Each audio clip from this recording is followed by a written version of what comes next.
You were talking about the Royals. Vinnie Pasquantino going to come on the program in just a bit. Cliff and DeRo, I looked at his minor league numbers. He was good there, but it doesn't always translate. You like his swing? Break it down. I love his swing, Lauren. I think the biggest thing with his swing, D, is the fact that the Royals got him at the right time. So when you look at Omaha stats, 18 homers, 69 games, you're thinking, but did they really get him at the right time where he's feeling good? Yeah. So he comes up to the big leagues, and you're like, the splits speak to they got him at the right time. And you can look at this and go, punt the average. This is what I like because he understands who he is. So if you're a run producer and you hit the ball at the ballpark consistently, their rookies have 50 homers on the season. They got a nice little. They had a nice little core of rookies. And last night, if I believe, 6 of the 9 hitters were all rookies in their lineup, right? So the one thing I love about him is he has his lane. He stays true. He knows his strength. The strength is down and in. The hands and the bat speed through the zone plays significantly, especially when you look at where he's at right now. So he's made player of the week, but I think the adjustment, I like his hands are low, but before he gets to that spot, those hands get up. And this ball lands out there with people out there trying to get soft drinks. Look where his hands are. Look where the hands pull in. He's a big dude, 6'3", 245, and you're like, hold up, let's take this back. Keep going back. Keep going back for me. All right, stop it right there. Now look, pitcher still has the ball. Look where his hands go to before the ball gets released. Now play it, roll it for me. Up, in a hidden position, nothing can get above his hands. He is going to stay through the ball. And I'm saying, well, where's the hole at? Because every pitcher is trying to get in. It made me think, being a tall guy, you're thinking he's gonna try to get long, but he is actually short. He has a short little tap with his front foot. We're gonna get to that. But down and in is not his kryptonite. This for me is where he lives. He lives in this zone. He understands what he has, and all these guys are trying to get in. I'm saying to myself, you're gonna have to make an adjustment on him, and I'm gonna show you on the plate in a minute what he's doing. That ball's almost off the plate. So what I'm just showing you is the cycle and the book of what the league is about. And I love just how he pulls his hands in so nicely because most big guys, we go out, right? We go out with our hands a little bit.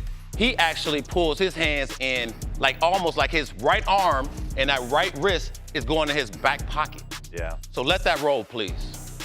You know what I love about the power hitters in the game? You watch some of the great hitters in the game. They don't gain, I know. They don't gain a lot of ground going forward. Everything happens kind of in this box. There's not this. Once you get outside yourself, it's all, you watch Judge, he lifts his leg and he swings from that spot. Yeah. Vinnie Pasquantino, he sets up and he swings from that spot. They're not gaining ground. I want you to check this out. Now what I'm thinking is pitchers are thinking we can get them down here. Well, you're missing. Bury that slider. In his nitro zone. Yeah. Right? So I'm thinking this right here plays all to where I think they're going to start trying to make the adjustment. And that's the biggest question with Vinnie P. I'm going to get on this side for you real quick, D. And, the stuff we talked about, I always go here as a big dude. Get on the plate. Get on the plate. But there's a difference because now that's middle, obviously. Well, if the pitchers start understanding that I can't go down and in, obviously, that's where he lives, I'm going to now make this, because where they're living, middle.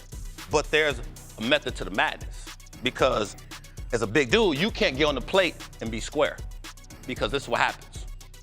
Okay. That front foot opens up. Now I can release and still pull my hands in. It's not drastic. Do you worry it's not here. Do you worry about, because I watched Anthony Rizzo do this last night. I almost feel like he gets on the plate so much that he's daring you to come in. He is. But then he starts swinging at like in off. Like they just trying to throw, like you're saying, this pitch, and anything he sees in that window, he's going. When you're bad, yeah. You know what I mean? When you're bad, right? So when he's on point, which we've seen a lot of, spit on that. You don't even think about it. He's never thought about that. He's been that good. So I think the one thing with Vinnie is this ball right here, you're not getting him out. They're hoping, I'm assuming they're hoping that that ball is going to fall off the table and be around here, and you're going to get him to, fillet at it a little bit. It's not the case. So that to me is where I think he's going to have to make the adjustment. Obviously, there's going to be a lot of adjustments, but I like what they're doing. Verlander, too. He tried to go down and into Gavin Sheets. He left it middle of the plate. Yeah. Not middle of the plate, but it kind of hugged that inner third, and he was able to hit it down the line for a double. So roll that back. See this little tap right here? We always talk about rhythm.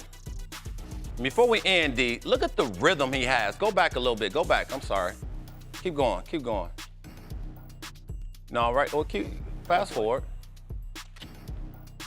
Yeah. So this is the rhythm. This is the rhythm I'm talking about. We got a problem. Boom. So his rhythm to me is I'm not always gonna be a home run hitter. I'm gonna learn how to hit. And to me, this allows you Little tap. just a little tap move, just allow you to have a little rhythm. You see it with a lot of guys. Castellanos has big as our comp. Travis Hafner. Watch this comp, peep. Boom! Oh, I played with him. Yes, you did. And guess what? That's exactly what you saw a lot of, right? Yeah, he was. You feel me? Because his swing path was down and through. Anything, but look, they tried to get outside. He was a large but he was a human. beast. And when I do this comparison, look at this. I'm not even gonna say nothing. That's a good comp, Cliff. Good one. Hey. Just watch. You didn't show up with a generic Mike Trout today, did you? Hey, this is it. This plays to you understanding who you are and getting on that plate and living in the zone where you believe, like, look, this is what I'm gonna eat. You throw me anything around here, I'm gonna eat. I'm gonna adjust to this. This might be my weakness, but I'll figure it out on the fly. Yeah. But you guys praise being short to the ball. That's not. I mean, that's not. Lauren, he is short, and that's the difference because. It's not quiet though, is it? Quiet? No, to me it's rhythm. Pretty quiet there. So he's pretty quiet, and I think the biggest thing is when you big, immediately you get tested on, can he pull his hands through? Okay. And if I can get my hands from A to B here, the bat head is out there where I need it to be. It's when I come around it, you see that right there, and you're long, now that thing is trailing through, and you have no chance to. Robert, real quick, Travis Hafner, his nickname was Pronk. Right, half project, Half donkey. half donkey. Take us a break.